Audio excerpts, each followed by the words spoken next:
اعوذ باللہ السمیع العلیم من الشیطان الرجیم بسم اللہ الرحمن الرحیم۔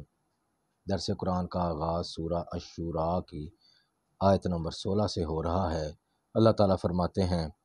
والذین یحاجون فی اللہ من بعد ما استجیب لہ، جو لوگ اللہ کے بارے میں جھگڑتے ہیں بعد اس کے کہ ایمان والوں نے اللہ کو مان لیا،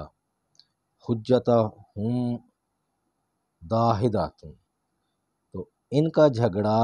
وہ لغو ہے، یعنی وہ فضول میں جھگڑا کرتے ہیں۔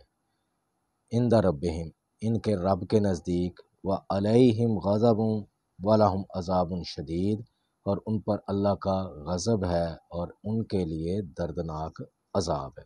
یعنی تمام دلائل کے واضح ہونے کے باوجود بھی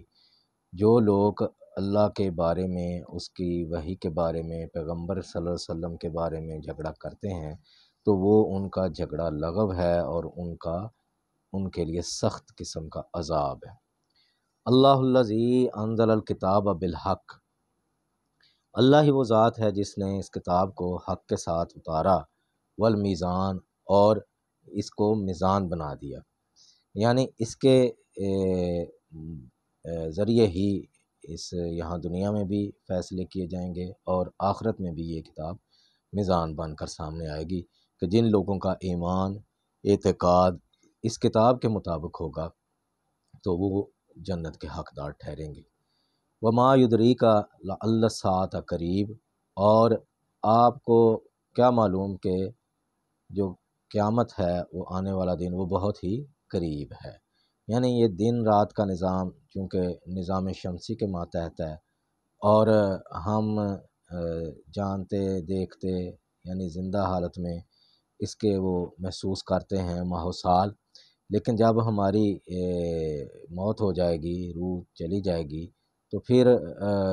وہی لوگوں کی طرح ہوگا کہ جن کو صدیاں یا ہزاروں سال بیت گئے اس دنیا سے گئے ہوئے، لیکن قیامت کے دن جب وہ اٹھیں گے تو ان کو ایسا ہی معلوم ہوگا کہ ہم جو ہے وہ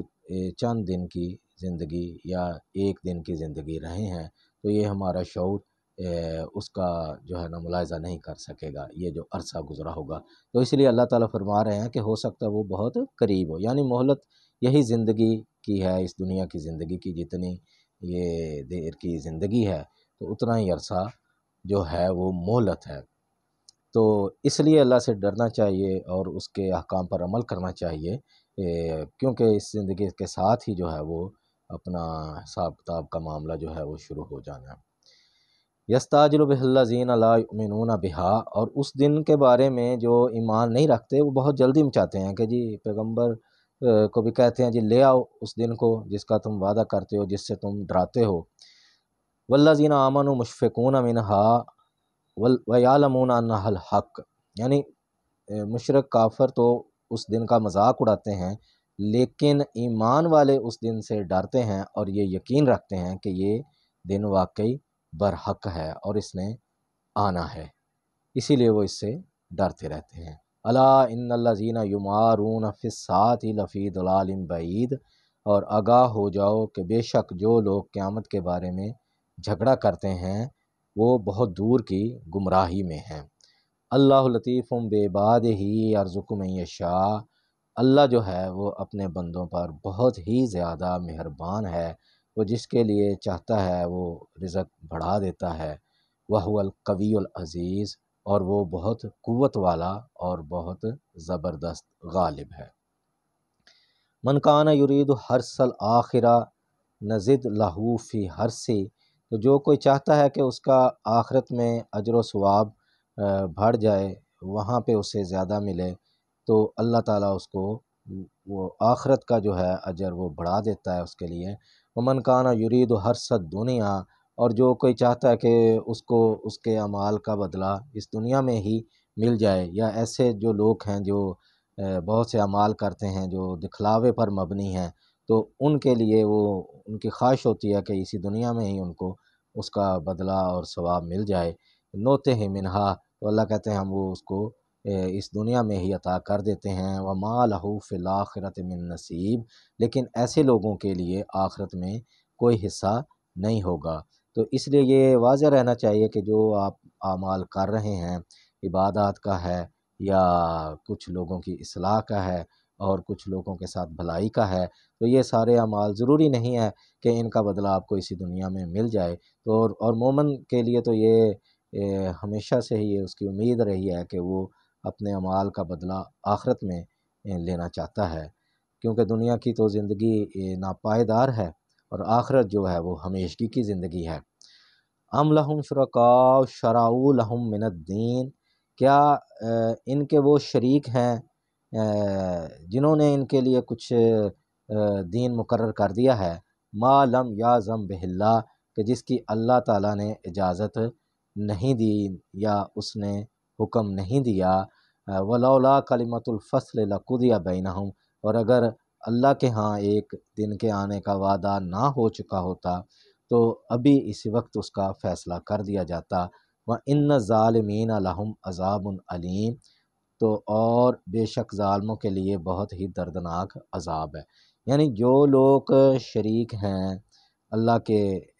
جنہوں لوگوں نے مقرر کیے ہوئے ہیں، اور وہ یہ سمجھتے ہیں کہ جس طرح کہ اللہ کی ذات کچھ چیزوں پہ قدرت رکھتی ہے، تو یہ لوگ بھی یا بت یا کچھ ہستیاں جو گزر چکی ہیں یا کچھ جو زندہ ہیں تو وہ بھی کچھ قدرت رکھتے ہیں۔ تو اللہ فرماتے ہیں کہ انہوں نے کون سا دین ان کے لیے مقرر کر دیا جس پہ یہ عمل پیرا ہیں، لیکن اللہ نے اس چیز کو سخت ناپسند کیا ہے اور کہا کہ ایسے لوگ ظالم ہیں اور ان کے لیے دردناک عذاب ہے۔ تر الظالمین مشفقین مما کسبوا، اور آپ دیکھیں گے قیامت کے دن کہ جو اعمال کیے ہیں مشرکین نے، ظالموں نے، تو وہ ڈر رہے ہوں گے ان کے بدلے سے، وَهُوَ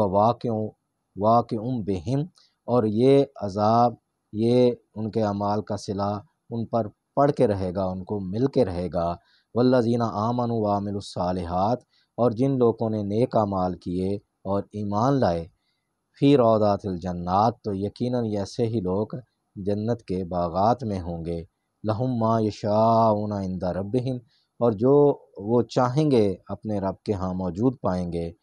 ذالک هو الفضل الکبیر، تو یہ بہت ہی بڑا فضل ہے اللہ تعالیٰ کا۔ تو یہ دیکھیں، ایک طرف اللہ تعالیٰ ایمان لانے والوں کو جنت کی اور ہمیشگی کی زندگی کی خوشخبری دے رہا ہے، اور دوسری طرف جو لوگ اللہ کے ساتھ شریک مقرر کرتے ہیں تو ان کے لیے وہ دردناک عذاب کی جو ہے وہ بشارت دے رہا ہے۔ تو اس لیے یہ قرآن جگہ جگہ واضح کر دیتا ہے کہ اللہ کی ہستی کی کیا حیثیت ہے اور جو دیگر لوگ ہیں وہ کس قابل ہیں۔ تو اس لیے یہ ذہن میں رکھنا چاہیے کہ جو لوگ خود پیدا ہونے سے لے کے مرنے تک کے محتاج ہیں کفن دفن کے بھی، وہ کس طرح کسی کی حاجت روائی اور مشکل کشائی کر سکتے ہیں؟ تو اللہ ہی کی ذات ہے جو اس پر قدرت رکھتی ہے کہ وہ ہر طرح کے معاملات حل کرے، اور پھر اسی کی طرف ہی ہم نے لوٹ کر جانا ہے اور وہاں ہم اپنے اعمال کا بدلہ پا لیں گے۔ تو اس لیے پوری کوشش کرنی چاہیے کہ ذرہ برابر بھی شرک جو ہے وہ دل میں نہ ہو، اور ہمارے تمام معاملات پر اللہ ہی کی ذات جو ہے وہ محیط ہو اور اسی کا ہی نام لینا چاہیے، اور وہی اس لائق ہے۔ تو یہ قرآن کریم جگہ جگہ ہمارے عقائد کی اصلاح کرتا ہے اور ہمیں سیدھی راہ دکھاتا ہے، تو اس لیے اس سے ہدایت حاصل کرنی چاہیے، اس کو سمجھ کر پڑھنا چاہیے، اور یہ اس کے بعد ہماری ذمہ داری ہے کہ اپنے گھر والوں بچوں کو بھی یہی جو ہے وہ تعلیم دیں کہ اس کو سمجھ کر پڑھیں اور اس پر عمل کریں۔ تو اللہ سے دعا ہے کہ ہمیں اس کو پڑھنے کی اور عمل کی اور دوسرے لوگوں تک پہنچانے کی ہمت اور توفیق عطا فرمائے۔